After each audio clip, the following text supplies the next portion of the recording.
Hare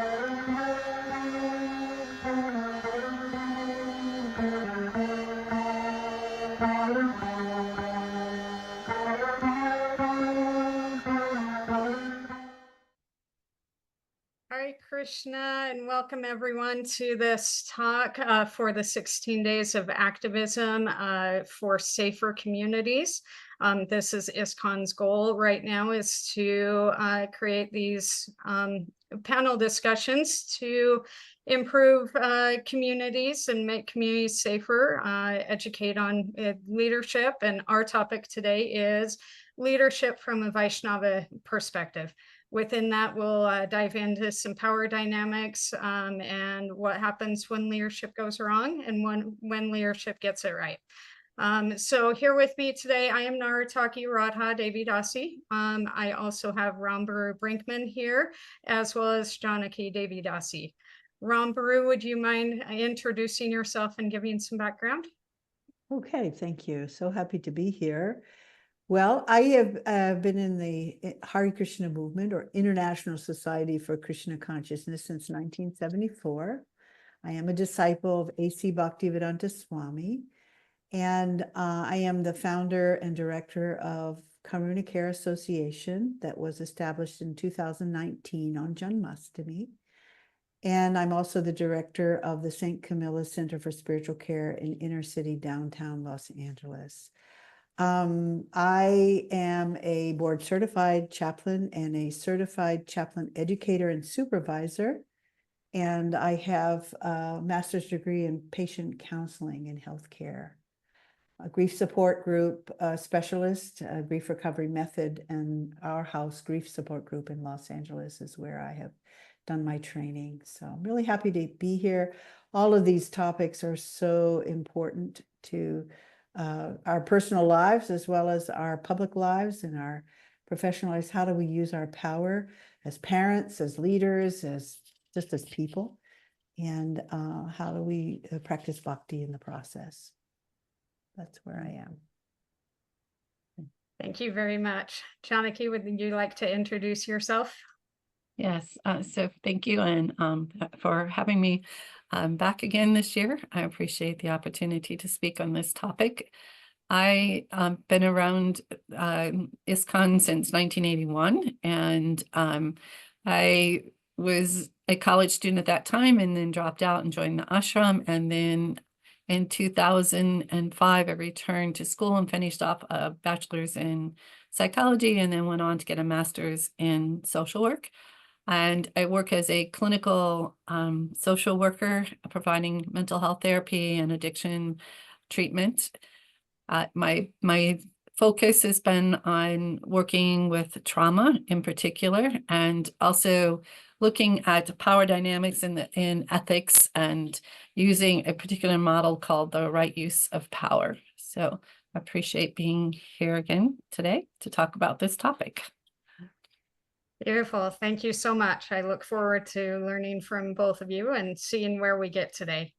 Janaki, we're going to start with you with defining some of those power dynamics, if you wouldn't mind, and just getting the ball rolling on that. Okay, thank you. So as I mentioned, the right use of power, it's a model that was developed by Cedar Barstow to help understand how power is used and how to use it in a healthy way, especially when you have a hierarchical system like we have in ISKCON.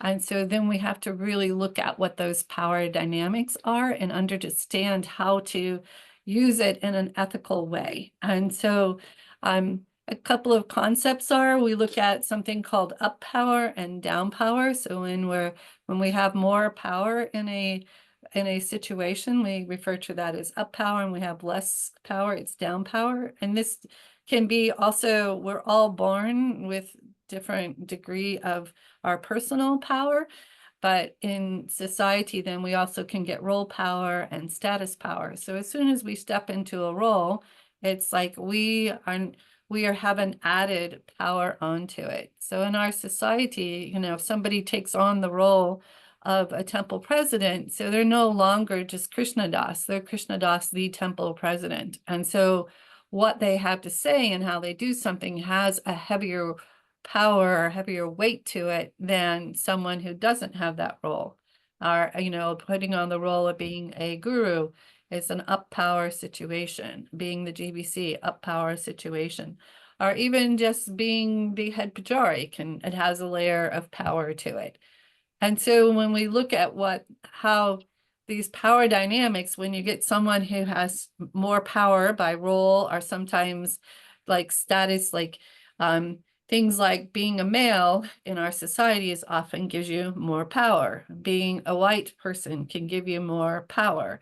And so when you start adding these layers, then when we're interacting with others, we're not really on an equal platform, right? There's different things. So how do we navigate those differences? And what kinds of responsibilities do we have when we're in an up power situation? And what kinds of responsibilities do we have when we're in a down power? And so as we understand how that's working, we can understand like what things to look out for and how to accommodate the fact that there is a difference in power so that we're not misusing that power. And it's a spectrum. And so it's not just that we can misuse it by overusing it, but we can also misuse our power by underusing it. So if we're in a position of power, we have responsibility. Say like for a parent, underusing your power is not supervising them properly, not giving them guidance, not providing food for them. That would be an underuse of power. An overuse of power would be being overly punitive and restrictive and not allowing them to have freedoms to do things that children should be able to do. So no matter what role we have, in relationships, anytime we have a relationship and there's a power differential, we are navigating that. And we often throughout our daily lives are switching roles as we're interacting with other people. If we go to school, then our teachers have an up power role. But if we're a teacher, then we have a up power role, but our boss has a up power over us. And so we might be navigating these things all the time. And so having some understanding and education around this helps us to be able to enter into like the power zone where it's a healthy use of the power, and power itself isn't negative. It just means the ability to influence, but we want to influence in a way that's for the benefit of others, not just for our own personal interests. Beautiful. Thank you so much for those definitions and for the example in the families. I'm wondering if you could offer an example that would be within one of our communities.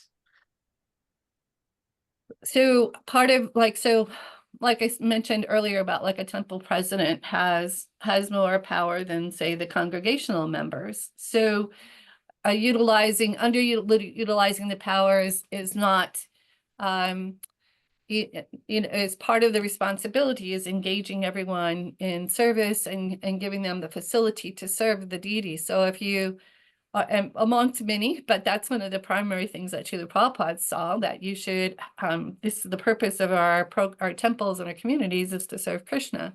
So if you don't offer facilitation, then you're underusing your power. If you don't offer a structure and a way for those to get engaged, then that's causing, not allowing them to progress in their spiritual life, then that would be an underuse. An overuse would be putting too many demands and restrictions on people and only allowing them to do certain things, or they have to meet your standards, otherwise it's not acceptable. So overstepping the boundaries of what would facilitate a healthy community. Beautiful, thank you. So I know there are some different acharyas that have offered education on what a servant leader looks like as being the ideal for finding that healthy power. So either you, Rambru, or Janaki, whichever one of you would like to discuss a little bit about what a servant leader looks like based on our acharyas. Well, I can say something in terms of servant leadership. I know that Srila Prabhupada was very clear about the role of leadership in ISKCON in terms of inspiring people to take up bhakti, not demanding, but inspiring. That's a job of a Brahmin, is to inspire the public. We're not there to shame people, police people, blame people, but to inspire. It's the same thing we do with children. He wanted us to teach by engaging them in play, creative play, even to the point of getting on the floor and eating their prasadam. If they wouldn't eat it, put their plate on the floor and let them pretend they're cows to eat it. So a skillful leader is someone who knows, like Janaki said, is a way to engage people, particularly in their propensity, but also inspire them to want to do it. And we don't do that by being very rigid and shaming. I know in my profession, it's super important to join people where they are. So before you can even engage people or cultivate people, you have to find out something about them. It means doing a lot of listening first, finding out what their background is, what are their talents, their gifts, to give them joy. So if we say that we're a bhakti tradition, then we need to practice what we preach in terms of Lord Chaitanya's teaching by example.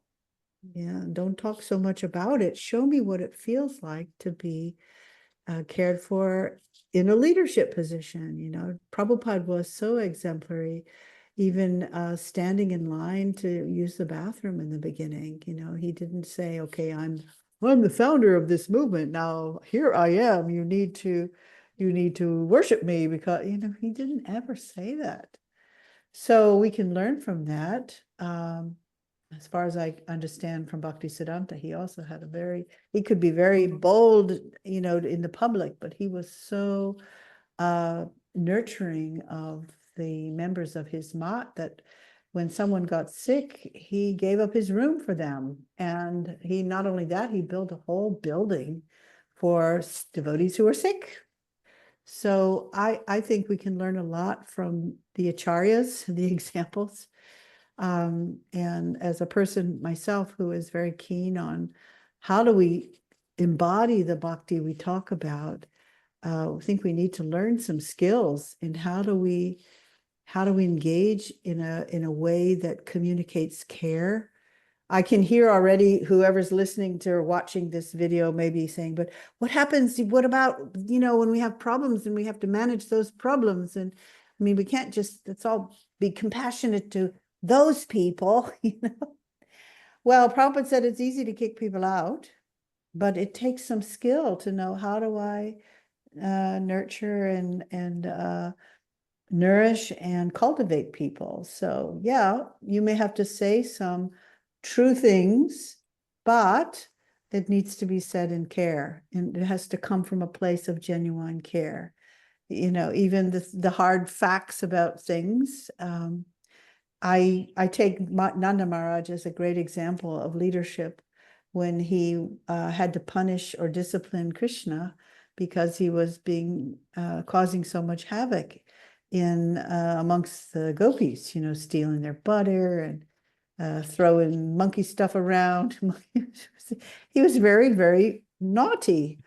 And the neighbors complained about him, and he had to sit Krishna down. He said, look, I'm your father. I love you very much, but I've got to punish you. She said, what do I have to? I don't want to. I love you so much. But I'm going to have to tie you up because you've been naughty.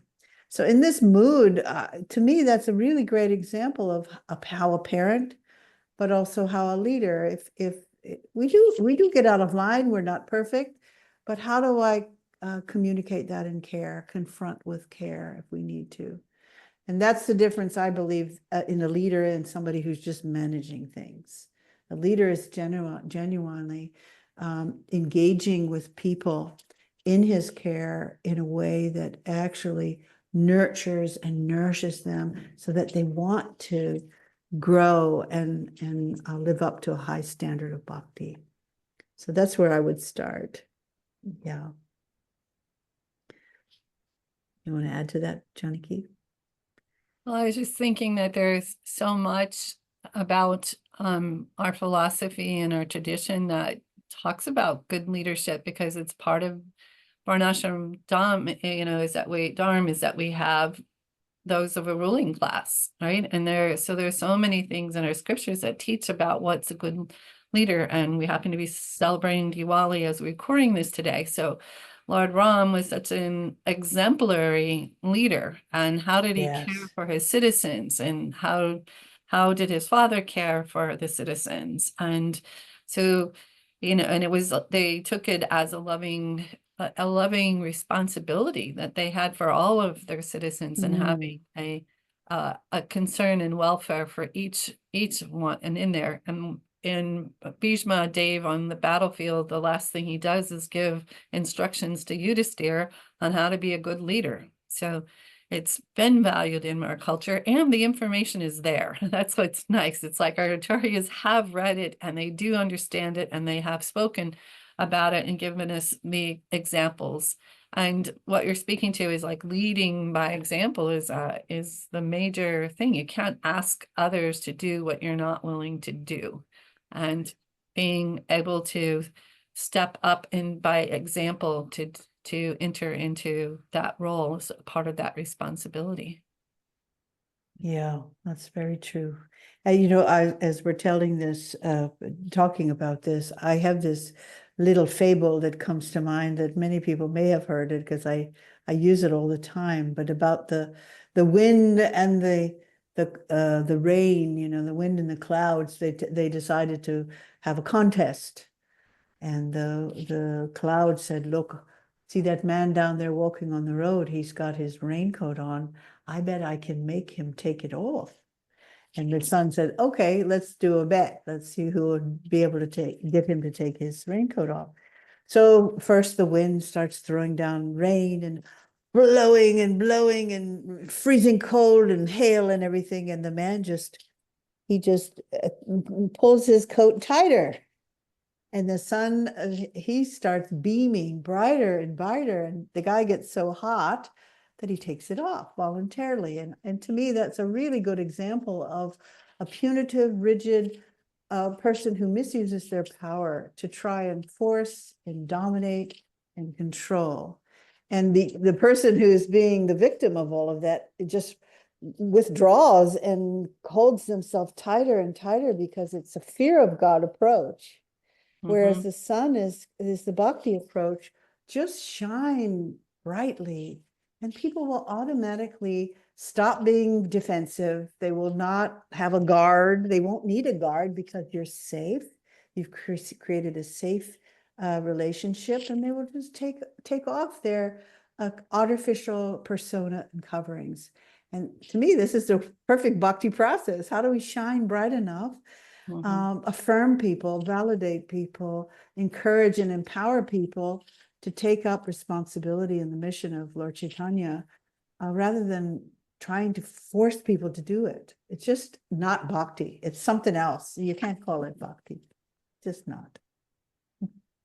Yeah, and unfortunately, it's kind of run a little bit rampant within the society these days, which leads me to just wondering, as devotees that are caught up in these dynamics where it is more of a punitive approach, what capacity do we have as devotees to be able to address these concerns from a grassroots effort?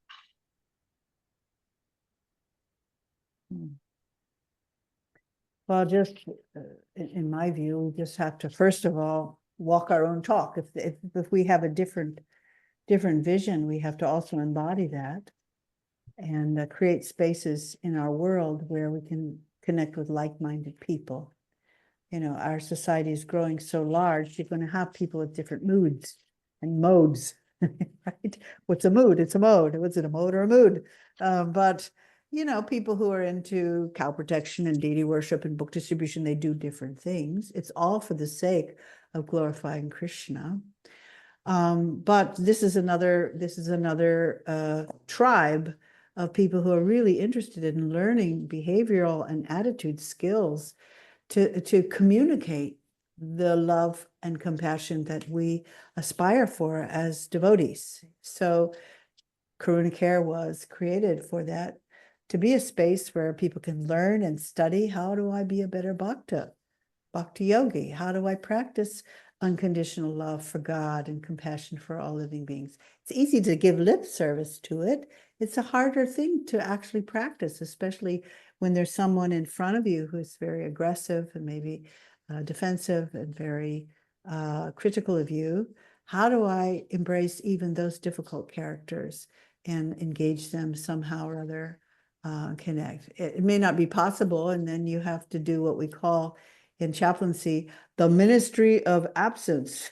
You decide, but in a way that doesn't close the door, because today someone might apparently behave in an inappropriate way out of misunderstanding, a trauma trigger or something, but tomorrow they may want to come back and apologize, or they may want to come and say, yeah, I was, tell me what you were trying to say. I wasn't very patient today.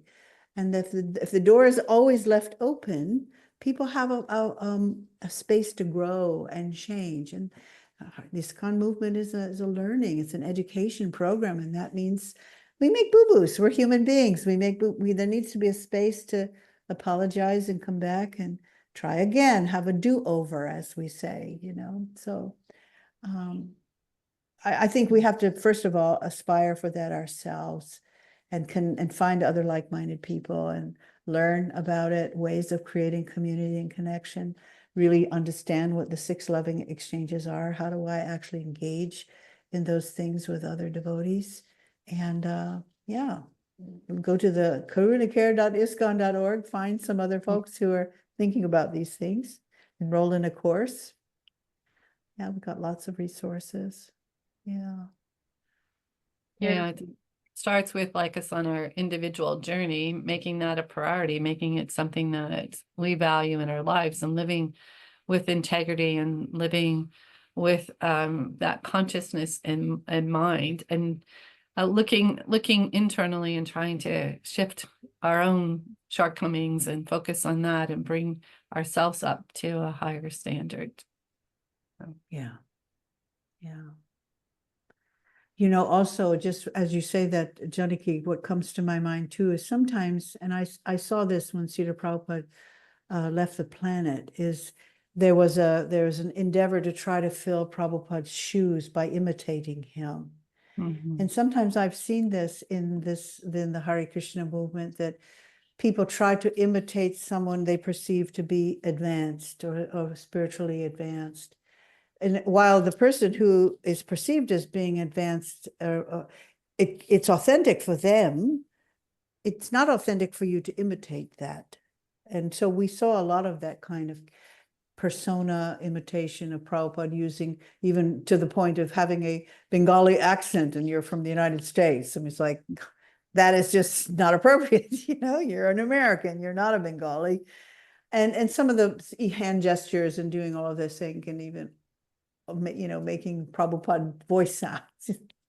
But I think we need to be focused on finding, first of all, our leadership inside of us, in terms of being connected with the Lord in our heart, taking guidance from there, taking guidance from Shastra, taking guidance from other leaders who we admire, who do it well. And you can see all of us are not totally blind. Who's skillful at this? Who's skillful at managing difficult things? Do I want to be like that? Oh, well, then find out, get close to them, learn from them. If you see a leader who is not very skilled at leading, and you have in your whole physical being a reaction when you're in the presence of someone who is controlling and dominant and hurtful to others, just also pay attention. That's not who I want to be. And make a choice between who do I want to be and who do I not want to be. And if you're in a leadership position already and you're feeling a little bit of pressure from above or from the sides, that it's my way or the highway, or this is how we do things in ISKCON, it would be worth your own introspection to ask some questions. You know, is this really what it means to be a leader? Do your own research, find out. Google it. What is an effective leader, and what is a servant leader? And don't just become a sheeple. Blind following is not something that we do in the Hare Krishna movement. We do things by argument and reason. Get engaged and get your questions answered. If it doesn't feel right, probably isn't. Doesn't feel like bhakti, it probably isn't. So if you don't see what you don't see, it's like the king has no clothes. Don't be, the king doesn't have clothes. I can't say anything because I will be criticized if I see what I see. So, yeah, you need to trust your heart and ask those hard questions. Critical thinking. What is really bhakti? Read these books that Prabhupada gave us. Read the purports, particularly Chaitanya Charitamrita, and the purports where Prabhupada's really giving clear instruction on how he wants his movement to go on and how he wants us to behave. So many great examples. Yeah, you touch on like the concept of moral courage. It's like this is something we have to do, be courageous about it and be morally guided, and not to just fall into following something if we know that it's not appropriate. We need to be, the blind following is not going to help us in our individual lives, and it's not going to help our movement if we're not critical thinkers and able to see things appropriately and through the right vision. Yeah. And in some ways, we have to have compassion on ourselves as a movement. We're a young movement, and we're still learning. We're never finished learning. And in the Bhagavad Gita, it says, with every endeavor, there's a fault. We're conditioned souls, which means we all have the propensity to cheat. So it should be out of love that we hold each other accountable for, staying true to the mission and message of Lord Chaitanya. What is that mission? It should be part of our daily questioning and hearing. What is really my goal here? What are we trying to do here? Is it to create a great project? Is that all we're here to do? We'll be all dead tomorrow. Are we creating these projects so we have association while we're doing it and engaging in loving relationships? And that's a question to have when we get all caught up in wanting to squeeze a square peg in a round hole. It's like, it doesn't fit, and you got to fit here. It's like, I don't fit, that's not where I fit. But being able to engage people in their propensities in a skillful way where they can be happy in Krishna consciousness and do their little contribution. You speak to what the bond of love speaks to, and I've been going through that with one of my god sisters. And I just appreciate how much Srila Prabhupada knew what everybody's propensities were and engaged them in their own authenticity. And I think that's something that a lot of us in the younger generation, we're still trying to find our authenticity. And we've been so plugged into social media and everybody giving us our identity that we've kind of lost our uniqueness in that. So are there ways that we can assist the younger generations in finding that unique propensity and engaging them in that way? Yeah. Do you want to say something, Janaki? I can say it's something. a good question. I don't I think part of it is just being curious and helping them to be curious as to what that would look like. Sometimes it's a little easier when you're on the outside to see it when others can't see it for themselves. But I think if we approached it with a loving, caring, compassionate attitude and looking for, and just, like what is it that you gravitate to? What is it that inspires you, and help to flesh that out without judgment, It's just like, it's like if this service is considered better than that service, then we might be judging ourselves if this is really what I just really want to do. And if it's not the highest, then it's still okay. So removing the judgment piece and being curious and no harm in trying on different things to find what it is. And Right. so Yeah. being open to being an individual and trying on different aspects of things and seeing, like Yeah. that really resonates for you if it doesn't. And looking around, like, who inspired you? What are your dreams? What do you think? Like when you see somebody doing a particular thing, does that resonate with you? Is that something that inspires you? That might be touching into something that's important to you. Yeah, I do a little trick, kind of a little exercise with people, and what I do is I have a piece of paper. I've got this weird screen, but you divide it into four, right? Can you see that? I folded it into four, and on the first column, I have people just write everything that gives them joy. What gives you joy? Is it music? Is it cooking? Do they like to sing? Do they, whatever. They just write a list of what gives them joy. The next column, I have them write, what are they good at? And they just write down, people like to sing, may not be good at singing, right? We know that, right? So you just get people to sit. I've done this exercise with many people and just give them plenty of time just to sit with that. The third column, I have them write, what does the world need? Let them think, what does the world need? And then the fourth column is I have them write, what will the world pay you for? Right? Looking for a profession, because most young people in the 20s, they're trying to figure it out. How am I going to pay my bills? I might want to practice bhakti also. That's a spirit, but I've got to, it's no longer that you're now just coming and plunking down in the Hare Krishna movement and everything's going to be taken care of. No, it's a retreat center kind of place. It's an internship, and eventually you're going to need to get a job or something, find a way. So this can be really helpful if you want to find something that's in alignment with your own authentic self. Is first of all, figure out what gives you joy, because we are made of Satchidananda, eternal forms of bliss or joy. I like this word better than bliss, because bliss is not a word I use in English. If you can find that will go a long way to pointing you in a direction. It gives me joy to cook.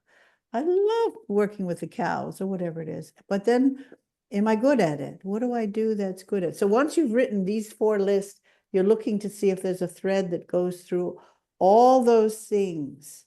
And generally, if you can find a couple of threads, that probably gives you a good indication of where you might want to pursue. Gives me joy. I'm good at it. The world could use another one of those. And the world will pay me for it if I could organize it. So I find that to be really helpful. It's been helpful to me to kind of unscramble that in my head, to see how can I monetize something I'm good at and I love doing and the world could use. My little 2 cents there. Yeah. Nice formula. It's nicely. Yeah. Yeah, I like the simplicity of that. So going back to the servant leader, Bhakti Tirtha Swami has a book, is that right, Janaki?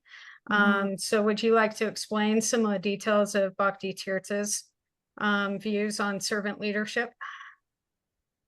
So there's a couple of things. I don't have the book in front of me right now to remember which one it is. Like, think Leadership for Higher Consciousness. And he studied, the scriptures, and he spoke on it and made several points on it. There's one section is all based on an article or teachings from Bhaktisiddhanta about the qualities of a servant leader. And there's different parts through it that give us some guidance and to understand what leadership is about and what it's so there's different aspects. I pulled out a few quotes. So one is that if leaders are afraid to lead, then they are not actually leading. To lead means to understand the field of activities and what is necessary for the welfare of others. Understanding these things, a genuine leader must guide, coordinate, and act based on what he knows to be true. To lead means to guide from the front by one's own example. So this is one thing that he focused on. You know, it's like we when we do step into leadership, we have to take on that. We have to take on that role, and we have to do it with intention and intelligence, and be able to bring these, bring those that are under us in a loving, caring way, move them forward, and bring them into to understand more about what their individual purpose is, and doing it for the welfare of others too. So that was one. Another one is that a sacred leader working under sacred power always thinks about the people's welfare. A proper leader, as Bhishma explains, should know his constituents well as a mother knows her children, and he should protect and care for them with great enthusiasm. So you see it, again, echoing that part of the welfare of others, and knowing them, that propensity that we were talking about earlier. But it also involves like empowerment and delegating, and so giving giving them the facility, not just saying, oh yeah, you can do that, but then you don't give them resources and you don't give them the authority to do things, and then it doesn't happen, and it's like, oh, that's your problem. But it's part of being a leader, is to empower someone to be successful in what they want to do. Right? So a few of the different pieces, but there are many very helpful things in his writings, Bhakti Tirtha Maharaj's writings, that can help us to understand what it looks like to be a leader in a Vaishnava society. Yeah. True. Maria, do you have anything to add on the servant leadership aspect? Well, I think I've said quite a bit about that in Yeah. terms of the difference between a leader and a manager. You know, a leader is just as Janaki has said, cultivating and thinking about the welfare and nurturing people and joining them where they are, versus a manager just wants to get the job done.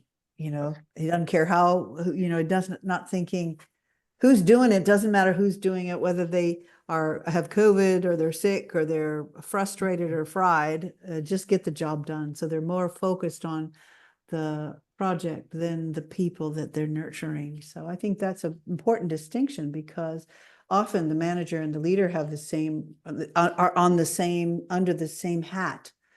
You'll see in Buddhist temples, though, it's very much separate, where you have the spiritual leader who's doing the sanghas and the guidance, but then you have a manager who is behind the scenes doing all of the, maintaining of the ashram and that kind of thing. They have two totally different roles. I know in Christian churches, the pastor has to manage and do everything, and they fall apart quicker than anything, because it's dual roles. Very hard to do it all. So, but I would say a good leader would be inspiring enough that they would have people who would be wanting to assist, so that they can then create some space for them to do that thinking and contemplating about how am I going to engage these people in their own, and not just get them busy, but get them busy in something that gives them joy. And that every community, it doesn't have the luxury to, if you're in a small community, it's all hands on deck. You don't have that freedom, because you have daily worship has to be done in kitchen, it's like, yeah, that's easy, but I don't want to do it. It doesn't give me joy. Well, like in any household, you do have to have an understanding when you're in an ashram or a community that you have to keep the show going. And sometimes every community member has to chip in to do some part of the maintenance work. But all in all, though, there's a lot of time around that, that the leader could be thinking, how do I engage this person in a way that will inspire them to take responsibility for the Hare Krishna movement in their area. I'm here on an ashram. I didn't want to say that, but I'm in New Govardhan, and the leader here does very well. It's a large place and there's lots of possibilities, but he's very good at, first of all, we have our people who come new and they're doing everything. But while the devotees or volunteers are doing things, it becomes very clear, oh, they do that well. They're cooking. Oh, they love to cook. Let's get them busy in cooking. We have lots of kitchens around and different kitchen services. So they flourish in that, give them that responsibility. Or somebody who is really good as an electrician, they come with a talent. Okay, well, let's engage them in doing that for Krishna. And it works well because people feel themselves coming and using their past life experience. They're able to use what they know and use it for Krishna rather than totally making them start over. So I just think this model here is quite effective. How, you first of all, engage people where they are and let them shine. It doesn't take long to see what people are good. Some people are good at following, some people are a little more shy, some people have leadership. They come with a background of leadership. Let them lead something. Plenty of stuff to do. Take housekeeping for 50 retreat rooms, hotel rooms, How do you manage that? You need somebody good at that. Yeah. So that's just what I want to say is that there are some models in our movement who are effective, and keep your eyes open for what really works. And so far it looks like this works here pretty well. It's not perfect, but yeah, a lot of people come and they stay. Get busy. Yeah. One of the other ones that I've heard of working well is Krishna House, particularly down in Gainesville. Krishna House has been going strong for quite some time. Yeah. So again, some of these options for looking to what's working well and building off of that, right? Right. So And it might be if you're a leader who's struggling, and gosh, if you haven't had any background in education, there's a whole lot of organizational management. You can take courses in it, but when you're the leader yourself, it can feel overwhelming and like well, it's easy to say what I should do, but I don't have a lot of experience. But it would be really smart to connect with folks who are doing this well. Look around, take a little trip around ISKCON and see what works. Talk to the people who are being led. How does it feel to be led in this model? And to, how do you say, read the pulse of the community. They will tell you very quick whether they're satisfied under that leadership or they're frustrated. Doesn't take long. Just go to a Sunday feast, but I mean, I think that's, people vote with their feet. If they don't like what's going on here, they move. How many people stay, and how many people are attracted to come because they've heard, we have people here coming from all over the world because they've heard about this place. It's just, there's something very special about, again, we have problems. I mean, just managing a huge place like this is enormous. But when you cross over the bridge into this enormous property, it's so beautiful, and people are genuinely happy and peaceful compared to what they're coming from. Corporate Australia, I mean, people come here. I just talked to a lady down at the village this morning. She must have been in her 60s and, learning to do yoga, and she's listening to the birds. She's taken training in recognizing bird songs in the morning and what bird is making that noise. But she just said, I've been here many times and there's just something really special about being here. Of course, we're engaging in nonviolence, the food is so wonderful. There's so many different kitchens. You can take prasadam. You have cows roaming around, you have cow tours, and it's just a very sattvic environment. People immediately feel that when they come in, and they come back just to have that feeling of unity, and people are very open.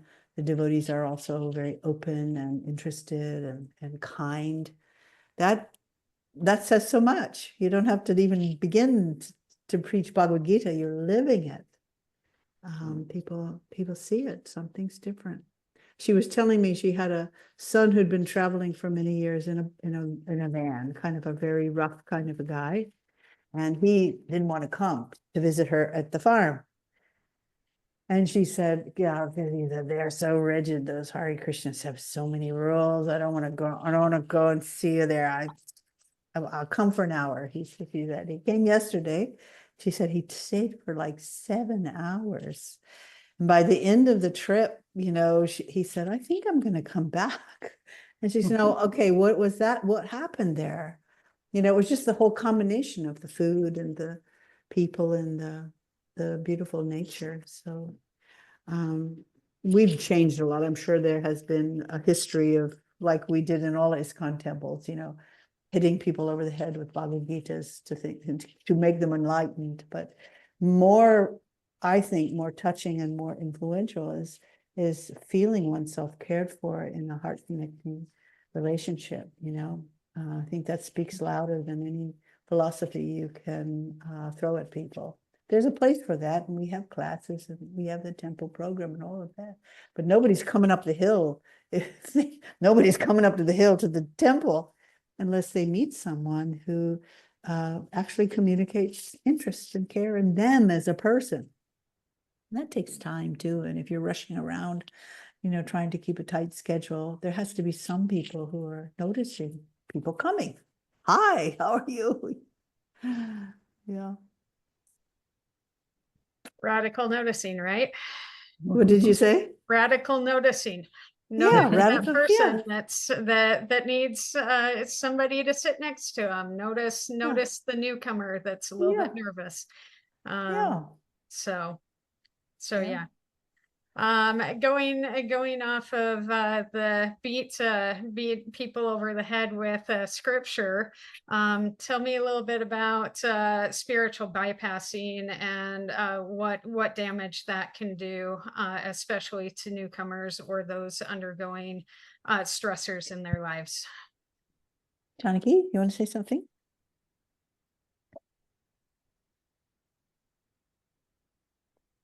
Where to start with such a big topic is spiritual bypassing. It's such a maybe start with a definition, if possible.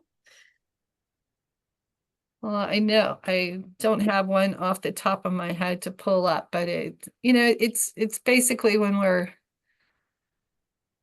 can be something as simple as not addressing or dealing with an emotion that's coming up, but trying to bypass it by putting some spiritual thing on it, like, losing a loved one, and, instead of experiencing the grief and accepting the grief as a part of it, just saying, oh, we're not this body.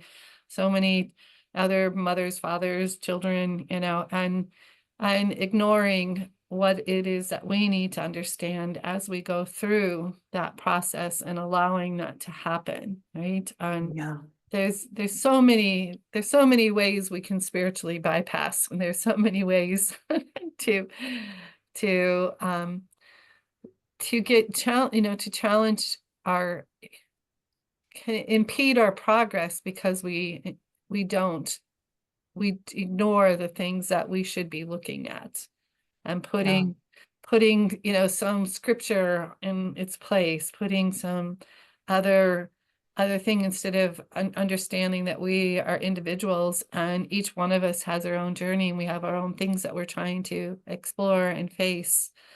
And it can get detrimental even to the point of even having, blind compassion can also be a form of spiritual bypassing. Someone's done some harm to someone else, and we should be kind and compassionate to everyone, and we don't do something to protect those that are around that person because we're blindly compassionate. So that's another aspect of spiritual bypassing. So there's many ways that it shows up, but in essence it means is using our spirituality to not really truly address what it is that we need to be addressing, that we're going to give it a little paint it with this little spiritual thing, and then we don't have to look at it, right? We don't have to see it, we don't have to experience it because we put it in its little box over here. But it's keeping us from growing, it's keeping us from embracing life, and really missing the opportunities to grow spiritually because we're not not dealing with the things that are coming up that we need to look at. Yeah, it could also be like in terms of new people coming who are seeking an alternative to the trauma they've experienced. So many people I meet here are in transition, loved ones have died, or they've lost their job or their home. You know, housing is very tight here in Australia. And you know, they're coming looking for an alternative. They're looking for connection, and you now are not really listening to what they're saying, and you're just waiting for them to take a breath so that you can do your pitch, you know, your hammer, throw out some scripture, or you know, try to proselytize, or instead of caring about the person. I'm only interested in you if you decide that you want to take up bhakti. And what I see here is people come and they go, and they come and they go many times. They're coming and going. It's probably very, very unreasonable to think that everybody's going to now be a monk or a priest or a nun in the Hare Krishna movement, you know, which is our brahmachari ashram, brahmacharini ashram. So we need to get used to the fact that it's a gradual process, and to care about the people who come and cultivate them as they come, and wish them well, and whatever they take, a little prasadam, take a book with them, and not be so in this somehow a need to convert people overnight. You know, it's a gradual process. And I think that this spiritual bypassing is this need that we don't feel like we can care about the people in front of us, genuinely care, and find out you know, about their lives. Like, I don't care about your life, just chant Hare Krishna. Yeah, okay. But this is a coping thing that could be very helpful to chant. But I also need to know you. I want to know you. It's personal. I've gotten feedback from people who have come here earlier, like a long time ago, and said, well, you all have toned down a little bit more on your evangelism, your evangelizing, your need to evangelize people. And they find that refreshing. It means they're coming more often now, because they're not always confronted with this buying a book, sell me a book. You know, we're now seeing them, and not as a commodity to buy the book, you know, buy a book. I just pulled up a definition so it can, and we've been touching on it on different ways. So it's spiritual bypassing is a tendency to use spiritual practices and beliefs to avoid dealing with unresolved emotional issues, psychological wounds, or unfinished developmental tasks. It can also be described as a way of hiding behind spirituality or spiritual practices. Yeah. So I think we were touching on some of those in our examples. To be able to. Oh, being afraid of getting close to people. And I've talked to devotees here up on the hill. They're like, I don't want to talk, you know, because some people don't want to talk to the guests. So why not? They're here in our home. You should be hosting. Oh, I don't want to get influenced by their Mayavadi philosophy. Or, well, if you're strong, if you know what you believe, well, I don't have that problem. I just don't have that problem. But I mean, there's a kind of a self-preservation, that thinking somehow this fear that I'm going to be contaminated by someone else's view, that means you don't know yourself, and you don't know what you believe in. First, get real with yourself. But that's a spiritual bypass thing, this fear of human intimacy, this fear of human relationship, because I'm not differentiated enough in myself that I can't just be me and you can be you. You know? If you're not being me, then I can't tolerate you. That's the real spiritual bypassing too. Yeah. Yeah, that's one that I have felt deeply, of not being able to develop my own unique voice, and having to be, you know, voicing just as the leader was voicing, Parrot. you know, Parrot. and I've heard that quite a bit, that we are just supposed to speak, you know, Bhagavad Gita and Prabhupada's words as it is, and not interpret for ourselves. So how does that come into play? Well, that's yes and no. Prabhupada, first of all, instructed us to write our realizations, right? Mhm. He wanted us to take what he taught us and to write our realizations, because he understood that time is moving, right? And to context and people, the philosophy is still the same. What is a man who's going to die in 7 days? What is his duty? So that's everything, how do we're going to die any minute. So what's the purpose of life? If we're going to die any minute, what should we be doing? The holy name is the antidote for so many things. All of that stays. But everybody is a person and they have their realizations. And Prabhupada wanted us to take what he taught us and share it in our own words, because he knew he's not an American person, or he knew that, and that we would be better off to know how to communicate with the people of our land. Many people have a hard time even understanding Prabhupada's tapes because of the accent. Not to say that we shouldn't listen to those things, but we're not meant to be blind followers or just parrots. That's a smarta brahmana. You're just doing it. You don't know why you're doing it. Mhm. Critical thinking is so much wanted, and Prabhupada used to have his leaders and test them. He would play the devil's advocate to see what they would say, and they go, no, that's a stupid answer, don't say that. Like he would see, how are you talking to people? So not imitation, following. That's what. Yeah.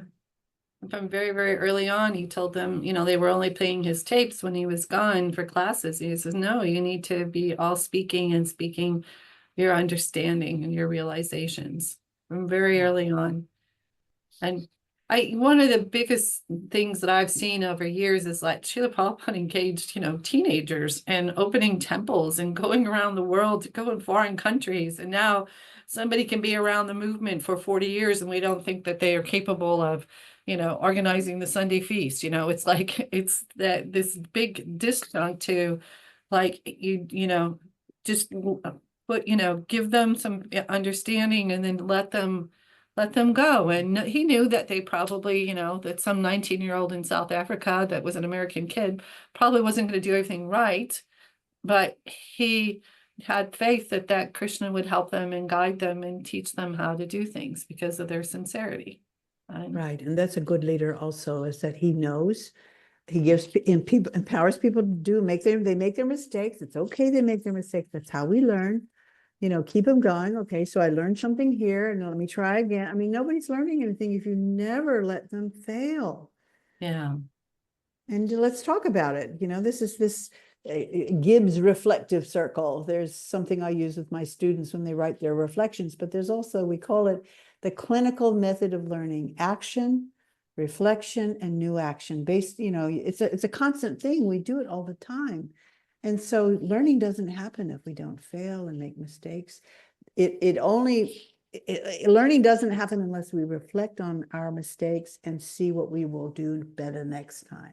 If we miss that piece of reflection, then we don't learn from our mistakes. That's the problem. If we had more dialogue around, okay, this didn't go well, what do we need to do now? That's where we are now in the Mayapur Gurukul with, okay, that didn't go well, that model, something didn't go well. How can we do this in a better way? Rather than giving up, how can we do it in a better way? It didn't work that way. It's a value we want to keep working on. Yeah. Goes back to curiosity and compassion over shame and guilt, right? And judgment. Yeah.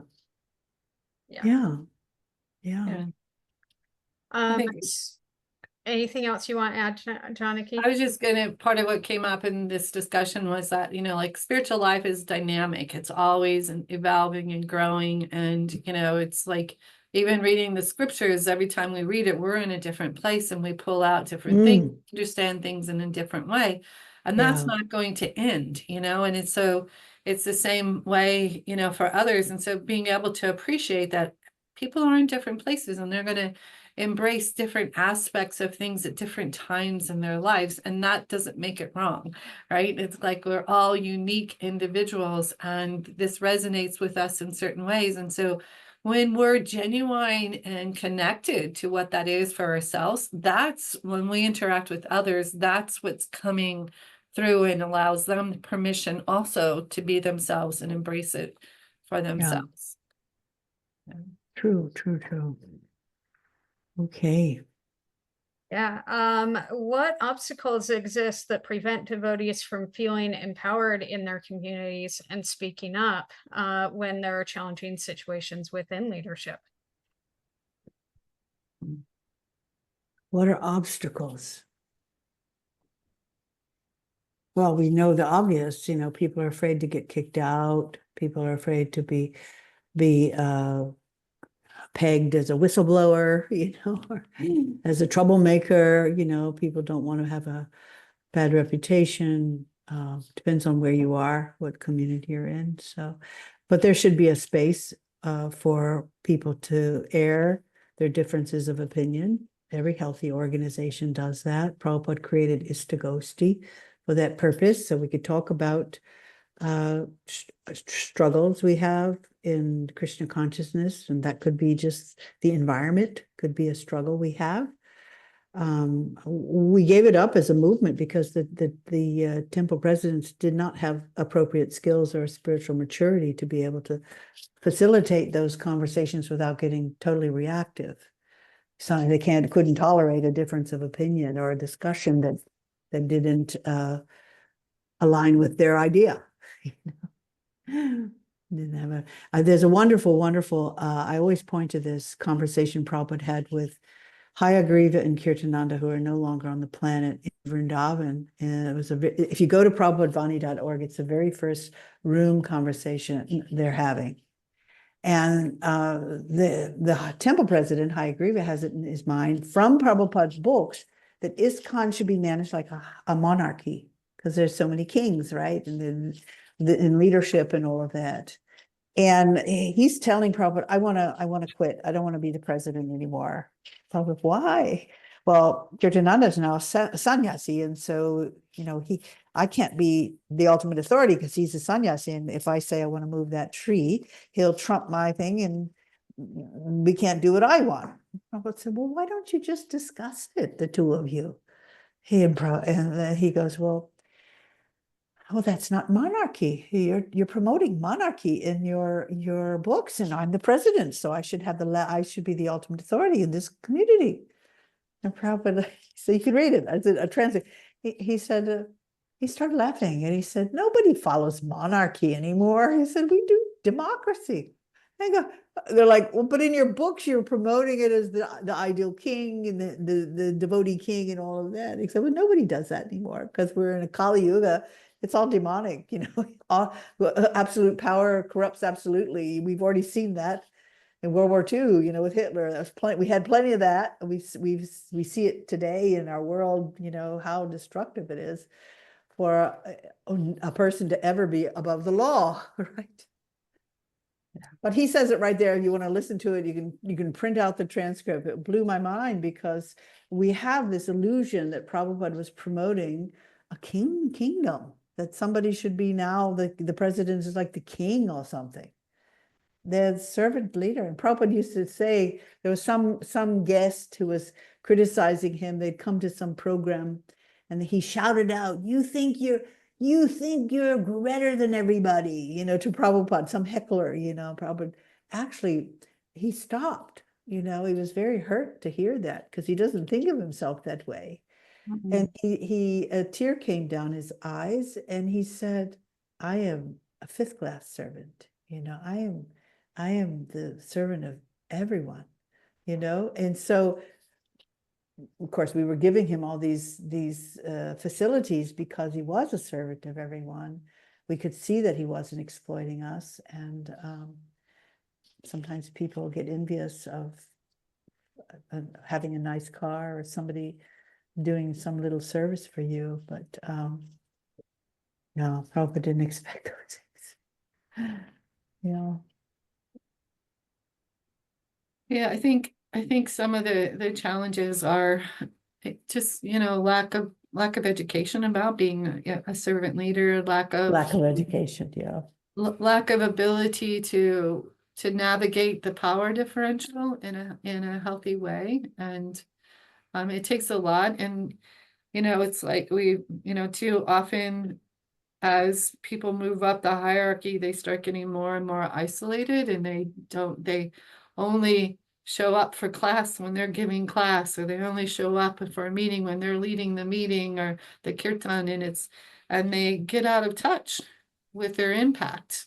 Their Right. intentions may not be poor, but their impact is they're no longer able to read the impact that they have on the situation. And so there's these different things are just becoming more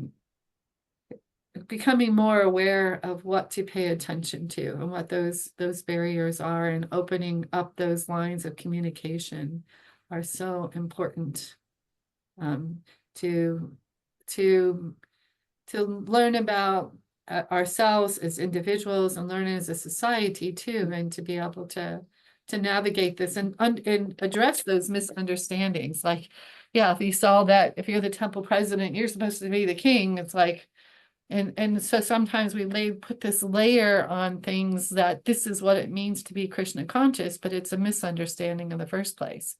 But we get caught up in these ideas and we're rigid about it, and then we just create more problems, and we just, we don't open up to like, oh, maybe we're approaching this from the wrong way in the first place. And if we Yeah.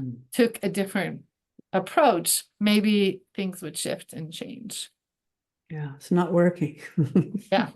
Try something else, not working. And I think, Prabhupada had that ability. He would try things, and if it didn't work, he wasn't rigid about it. Well, I'm right, so therefore we're going to continue in this way. He was flexible. He took feedback, and he was able to work with it. Yeah. He prided himself in being liberal. Yeah, he's very liberal, even to the point where we say we don't eat meat, fish, or eggs. We don't wear leather products. But when the Sankirtan devotees' feet were getting ruined by flip-flops on concrete 40 hours a week doing books, he said, they asked, our feet are getting wrecked, and the best shoes are leather. Wear leather shoes then. Wear them if that's what you need to do Sankirtan, because it's you're doing that in the service of a higher mission. Yeah, the higher principle. Yeah. Thank you very much. So just to kind of start wrapping up, what resources are there for leaders to cultivate their skills? I would just point back to this Right Use of Power website. Cedar Barstow, who's retired now, is the founder of, I think it's Right Use of Power Inc. Is there .org. .org. She has a very kind of a basic little 5-hour course, I think, over the course of 2 days or something, and a little book called The Power. Living in the Power Zone. Living in the Power Zone. But the bigger book is a little more, I mean, you would want to read that, but to attend one of her courses, you do need to do Living in the Power Zone. It's a little book, concise. It really gives you everything you need to know in terms of when you're in a down power position, how do we gently communicate, confront even someone who is maybe abusing their power, or being disrespectful, or doesn't feel okay, to how do I engage that? And if I'm in up power position, what are my duties in terms of having 150% responsibility for repairing a ruptured relationship with someone in a down power position? It's a really good little course. And if you have any sincere desire to learn how to be a leader, I would encourage you to take the whole teacher training course also. There's I don't know how long it took us, a year, but it was very spread out to just really immerse yourself. And the bottom line of her ethics, it's a course on power ethics with heart. So it really aligns with the bhakti process, and that learning, how do I communicate with care to my up power so they don't throw me out of the temple? How do I gently and with care and concern for them, knowing that maybe they don't know what they don't know. I mean, we all don't know everything, right? So I think her pathway in terms of organization and whatever position you're in, how do I get my voice in the room and confront with care? How do I manage conflict? It's inevitable that there will be conflict. It is the pathway to understanding. But she gives you some really good skills and information. So I would start there. Honestly, I point people there if they really want to become a leader, servant leader with a heart, you know. That would be where I would start. What else have you got, Janaki? There's other things, but that would be a starting place. Yeah, I think that's a real good starting place because it talks about a lot of skills and gives you a lot of the language to use and that. I also really appreciate Bhakti Tirthamaraj's work. He did a lot of leadership and reading, his book on leadership for a higher consciousness and especially about what it means to be a servant leader. I find devotees are really interested and want to know.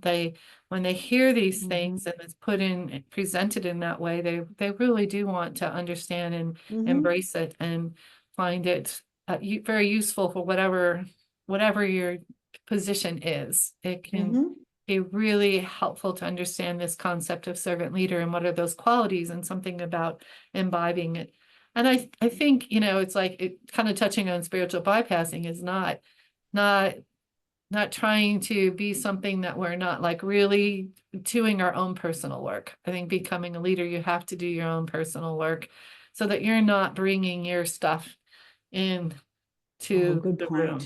And it's like, that's like key. If you did nothing else, but you did your own personal work and addressed your issues and got some more clarity on what that is, so many of your relationships would improve because we often it's Kali Yuga. Probably every one of us has had some form of trauma in our lives. And so understanding trauma and how that impacts people's ability to interact. And so becoming knowledgeable about trauma-informed leadership as well is another piece of that understanding. I'm so glad you brought this up because all of us, whether you're a leader or a counselor or supervisor or a teacher in a high school, a teacher, elementary, a parent, self-care is so important because it is a competency of a chaplain, but anybody, professional ethics, code of ethics and stuff.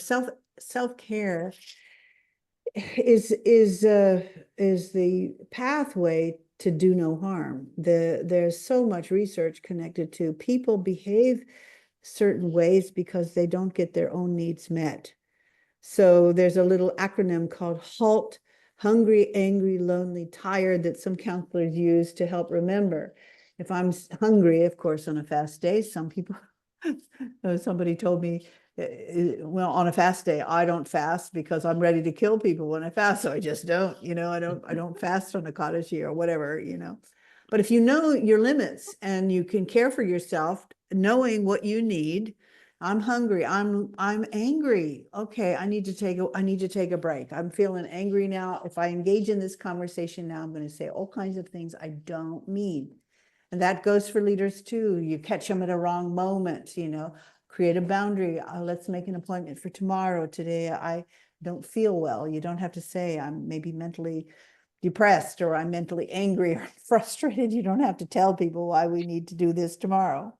Angry, lonely, that's a big one. Isolation and loneliness is the third leading cause of death in the United States. And part of that has to do with just feeling depressed because you're lonely, but also not having any connections.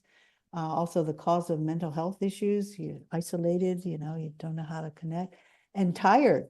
Gosh, so many devotees, when my husband and I were training devotees in Ireland, they're ready to bloop, they're ready to run out the door, and he'd say, wait a minute, you go take a nap and then get up and eat a big plate of prasadam, and kaboom, they're back. Most people, they get frustrated because they're just not rested enough. So I would say that's an important piece for leaders to know. Take care of yourself, take breaks, don't become the 24/7 go-to person that has to answer the phone every minute. This is a burnout for pastors and priests also. They just have no boundaries and they don't care for themselves. And then eventually what happens, they become a victim and hate the people they're trying to help. They just are like, now they're fighting with them because they feel like a victim of other people. But you've signed up, you're the servant. They're looking to you because you're in that position, get off the position if that's, but it's really about boundaries and self-care. I would say for leaders in order to do no harm, because you do hurt people. You say and do things you wouldn't do if your needs were taken care of. It's really important. Yeah. Beautiful. Any final closing thoughts from either of you? Just keep learning. Keep Yeah.